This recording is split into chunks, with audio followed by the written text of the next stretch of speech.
Akhirnya ditanyain tuh, pada saat itu Jaya pun sambil nunggu, sambil ngopi-ngopi gitu kan. Belum punya rasa khawatir apapun. Singkat cerita, ternyata ada sebuah laporan. Ada sebuah laporan yang dimana Ilham ini itu sebenarnya udah pulang.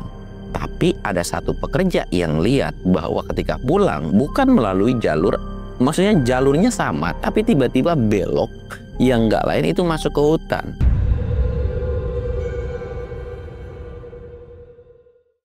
Assalamualaikum warahmatullahi wabarakatuh. Balik lagi di channel Samsul Mister Horror. Dongeng horor gue kali ini gue bakal nyeritain cerita tentang si Ilham lagi nih. Buat kalian yang penasaran dengan ceritanya, kalian wajib tonton video ini sampai habis. Dan jangan lupa like, comment, subscribe, dan share video gue ke banyak orang. Jangan lupa juga nyalain lonceng notifikasinya biar kalian gak ketinggalan video terbaru tentang gue. Dan buat kalian yang mau ikutan open trip, kalian bisa kunjungi Instagram gue di bawah sini. Dan buat kalian juga yang mau lihat video vlog gue juga, kalian bisa lihat di bawah sini. Dan gak usah banyak basa-basi lagi, kita mulai ke segmen donor. Dongeng horor dimulai.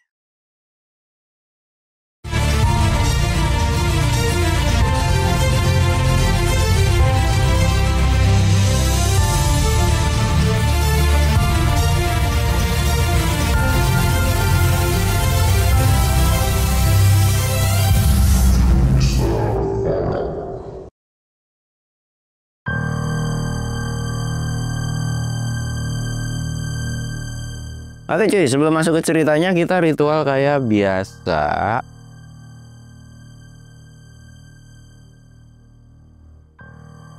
Dan sebelum masuk ke ceritanya, ada sebuah berita yang dimana baru-baru inilah ya, ada yang meninggal hipotermia di salah satu gunung, Gunung Dembo kalau nggak salah. Jadi ya kita doakan semoga almarhum semoga diterima di sisinya, dan keluarga yang ditinggalkan semoga bisa tambah gitu ya. Dan buat kalian yang mau muncak gunung, pokoknya kalian hati-hati banget ya. Gue pokoknya selalu bilang hati-hati dah, hati-hati udah gitu ya.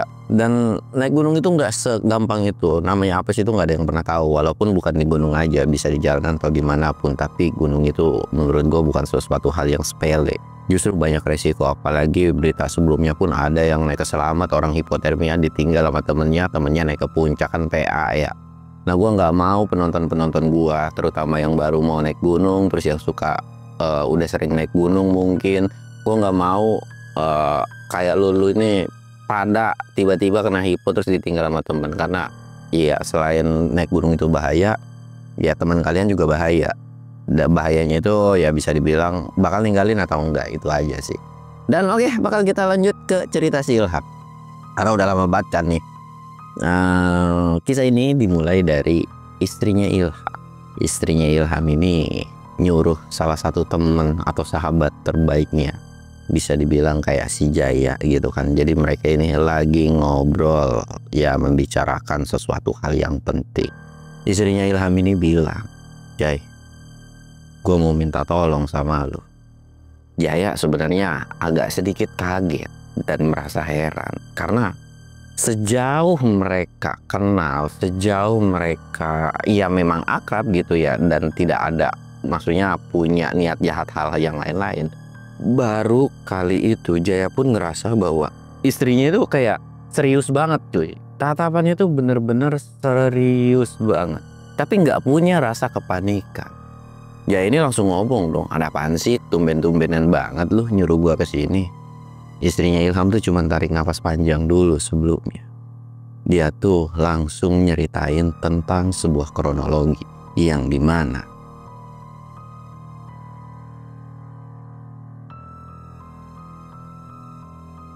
tiga minggu lalu Ilham ini berpamitan untuk sebuah urusan yang dimana memang itu adalah pekerjaannya. Ya nggak lain adalah buat survei atau ngecek lokasi kondisi dari kebunnya yang ada di daerah Kalimantan.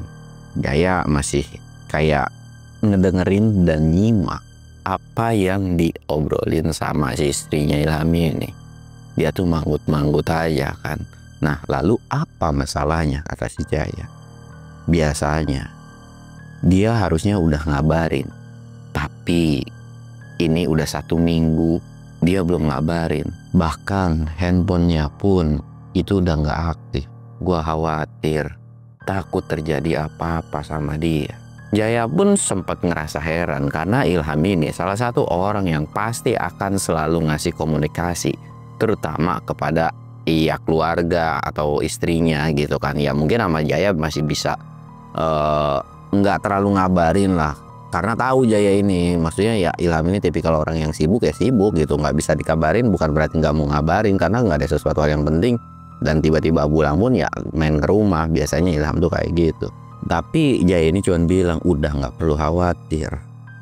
Lagian Ilham juga kan udah terbiasa, mungkin ada sebuah kendala yang dimana memang ya mungkin susah sinyal dan sebagainya. Lagian kan lu tahu sendiri, kebunnya itu emang susah sinyal banget. Dan lagian juga memang dia ada tugas apaan sih. Akhirnya dijelasin lah bahwa ada tugas dari keluarganya. Maksudnya kan dia tuh punya kebun luas.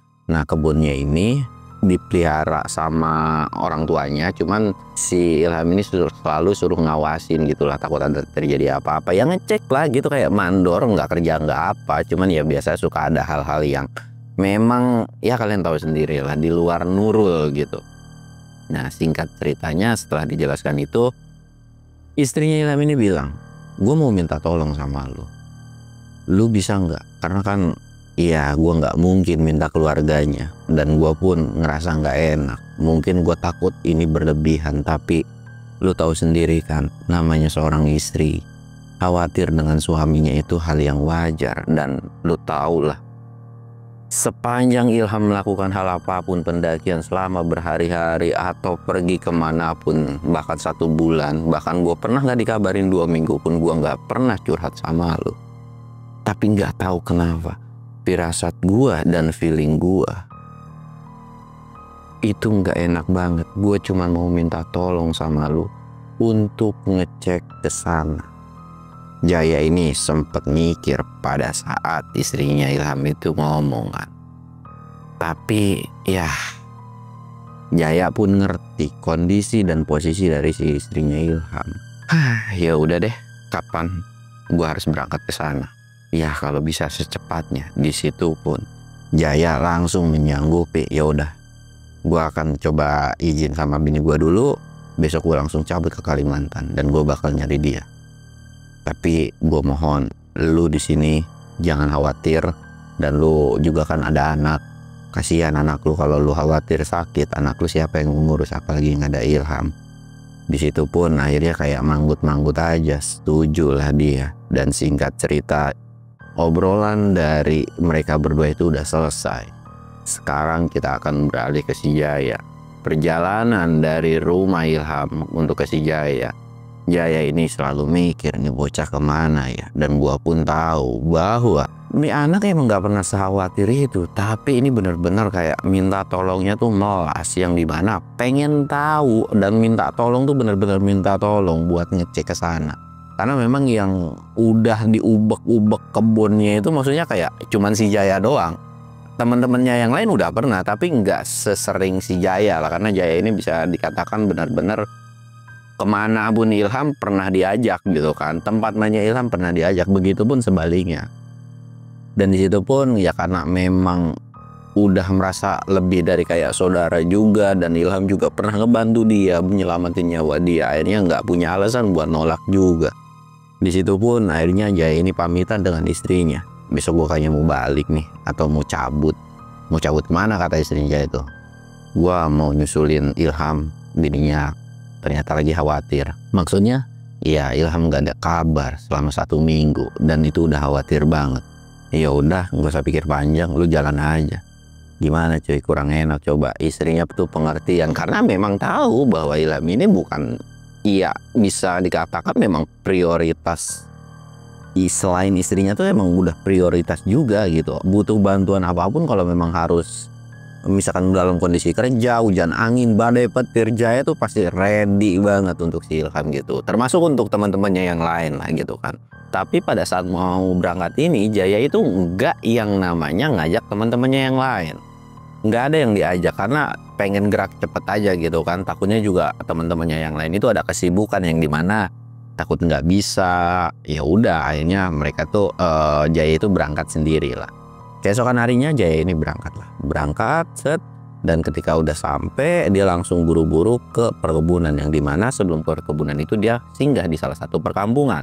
Perkampungan ini ya tempat singgah biasa Jaya sama Ilham itu suka stay gitu kan, dan sempet nanya juga sama orang-orang yang di situ, "Bang, sempet ngeliat nggak bocah ini?" Dan warga di situ pun mengiyakan bahwa Ilham memang sebelumnya pergi ke kebun gitu kan, maksudnya ke tempat dia, dan sejauh ini mereka pun belum melihat Ilham ini cabut dari kebunnya. Biasanya kalau pulang itu dia pasti ada mampir dulu, entah itu nginep sehari atau setengah hari, cuma numpang ngopi, numpang ngobrol doang gitu sama warga setempat gitu kan. Di situ pun oh gitu, ya udah makasih ya infonya, dan Jaya pun nggak cerita apapun gitu kan, dan cuman memastikan bahwa Ilham memang ada di daerah situ atau ada di tempat itu kan.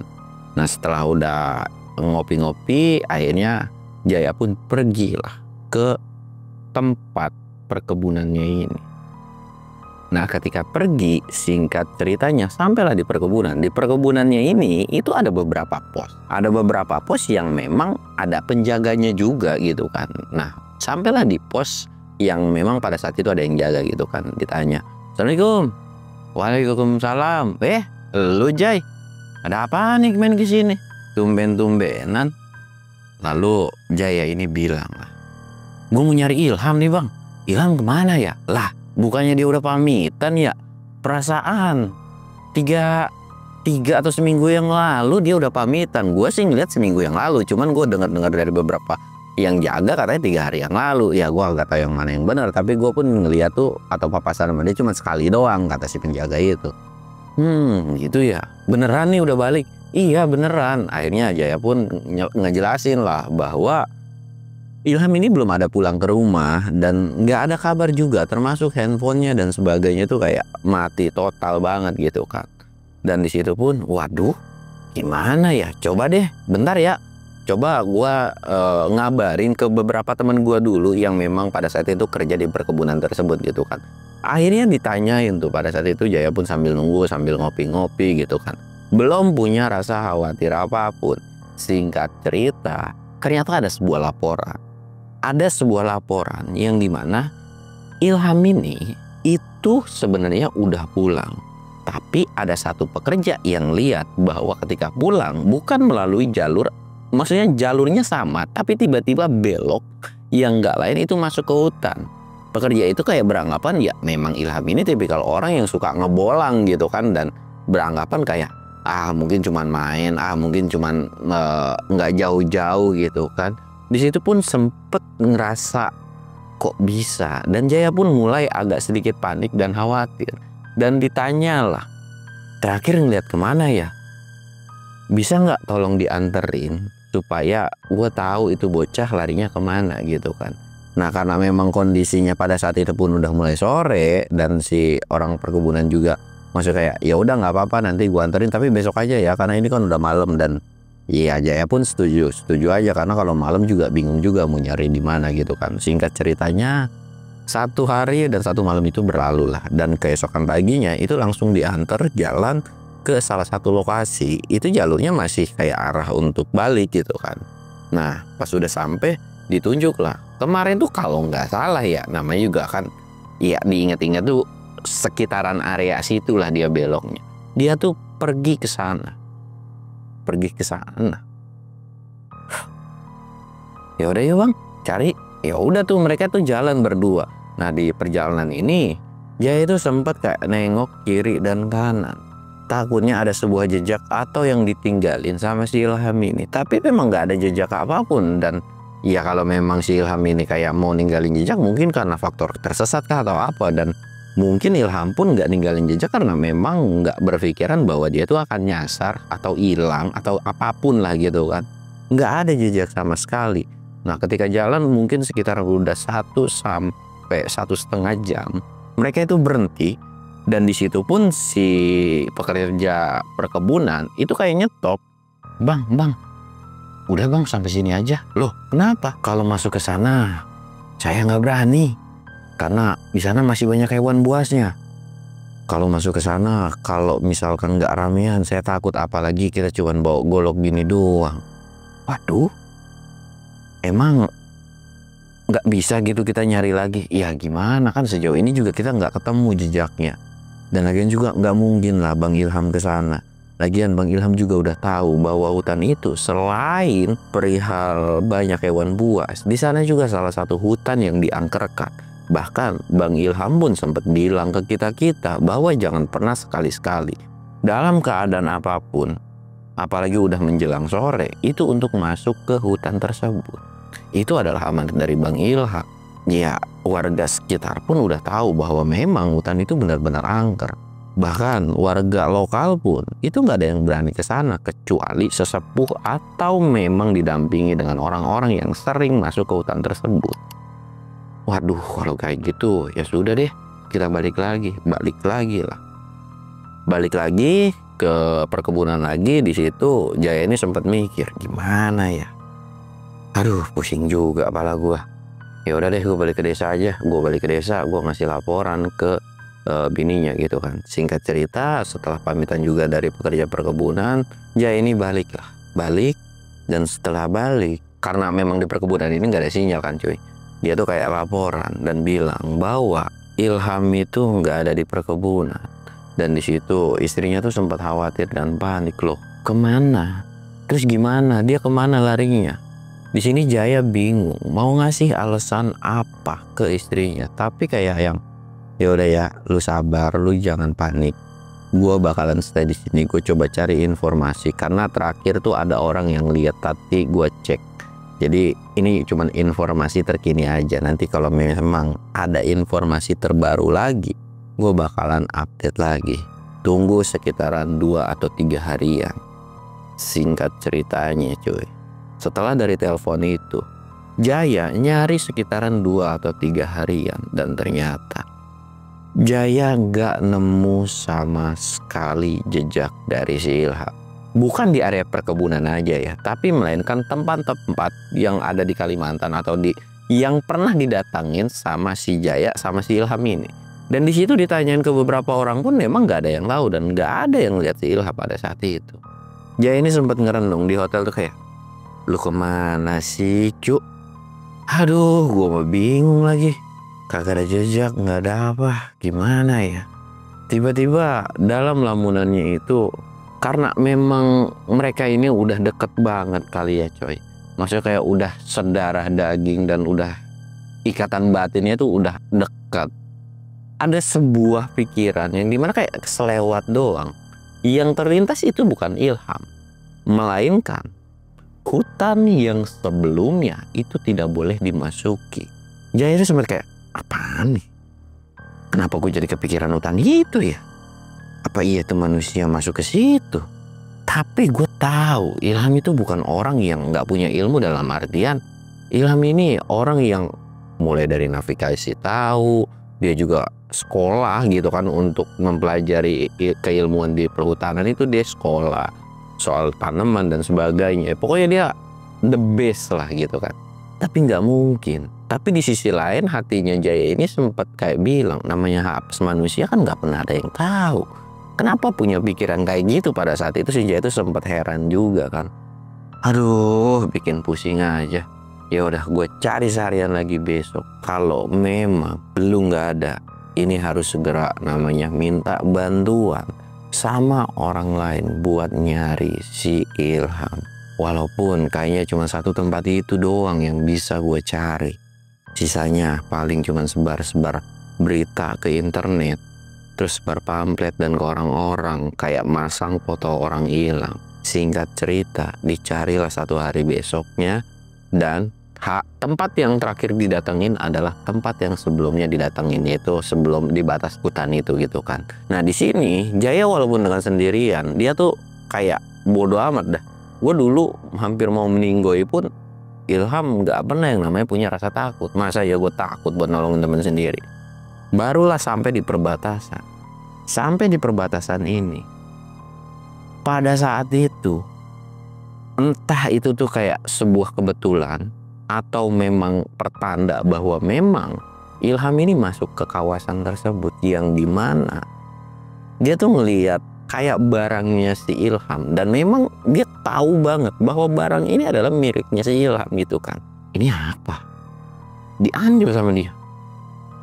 Kayaknya nggak asing nih barang. Apa jangan-jangan ini beneran punya Ilham ya? Sambil ngeliatin kayak sapu tangan atau kayak slayer gitu kan. Sambil ngeliatin sapu tangan atau slayer itu dan sambil natap juga ke dalam hutan tersebut. Lu di dalam, apa gua harus masuk ya?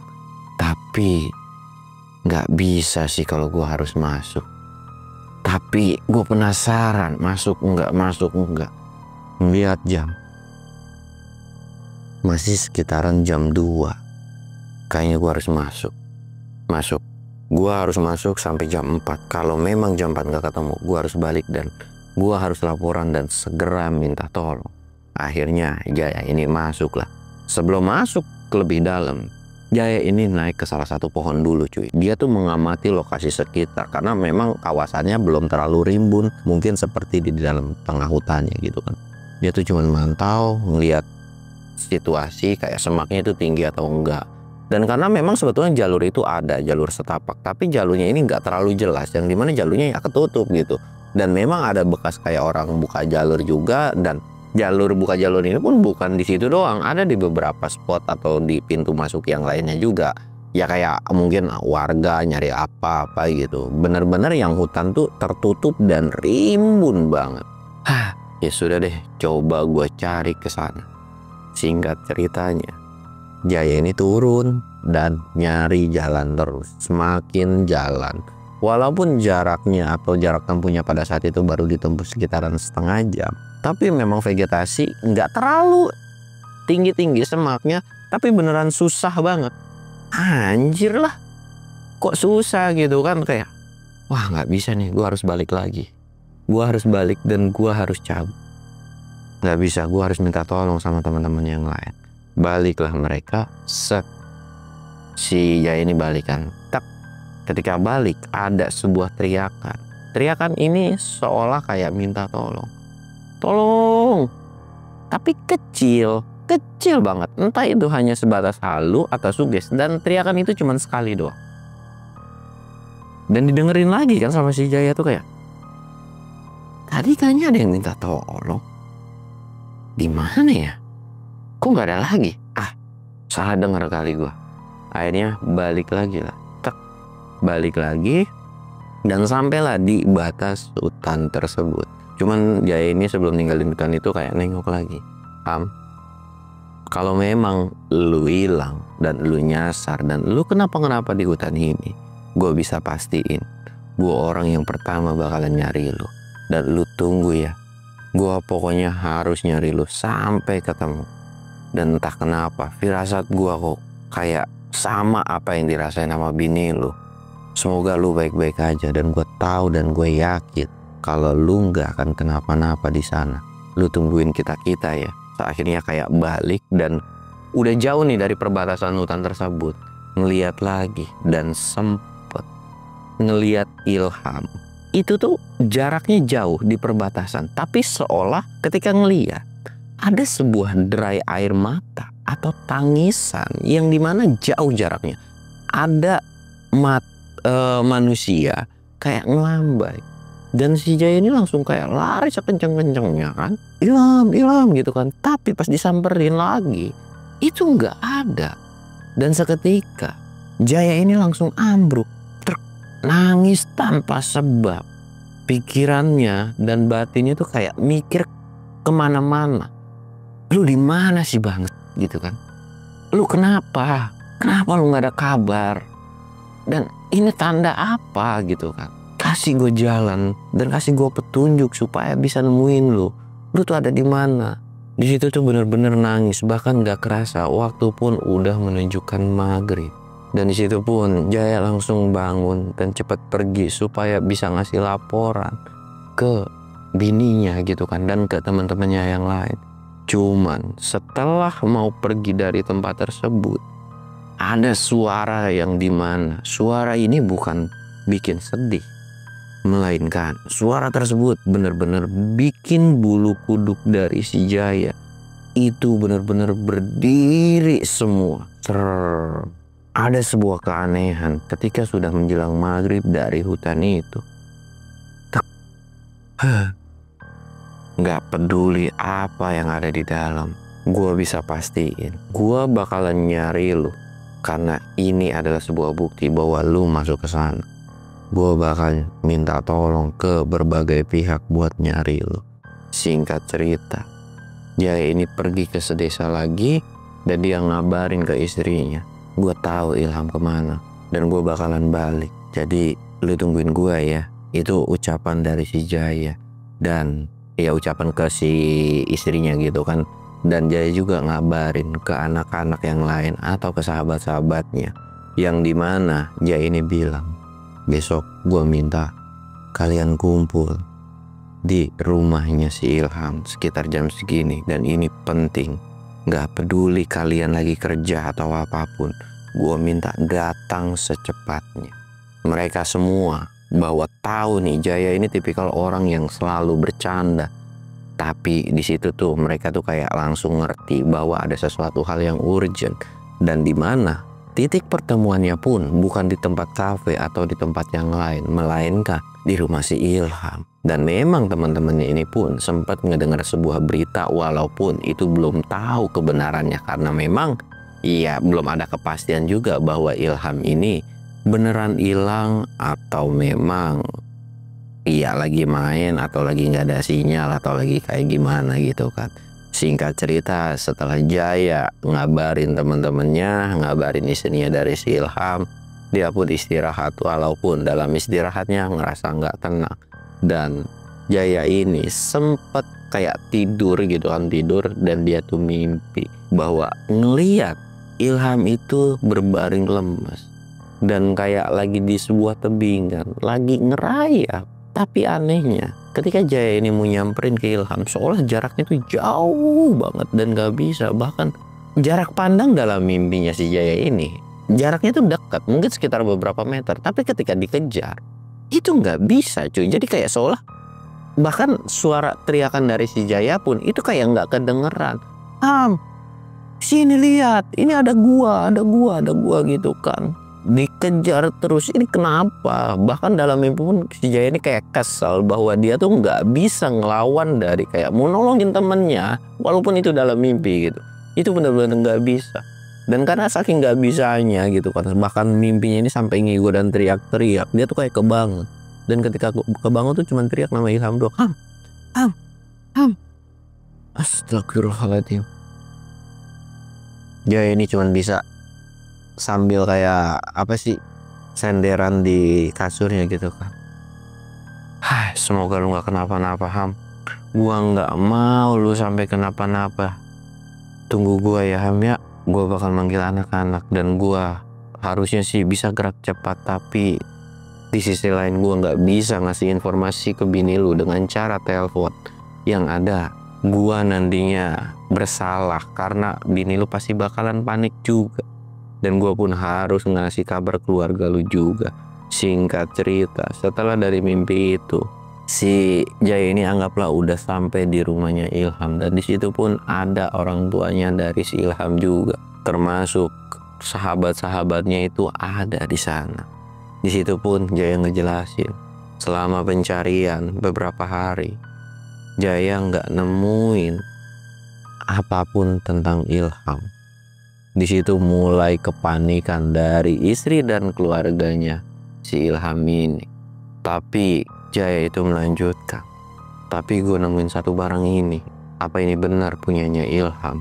Walaupun gue tahu sebenarnya ini adalah milik Ilham, tapi gue cuma pengen validasi atau ya buat meyakinkan diri gue bahwa ini adalah punya Ilham. Di situ pun istrinya tuh kayak manggut, bahkan orang tuanya pun tahu bahwa itu adalah barangnya si Ilham atau ya kepunyanya dari si Ilham gitu kan. Jaya cuman bisa tarik nafas doang.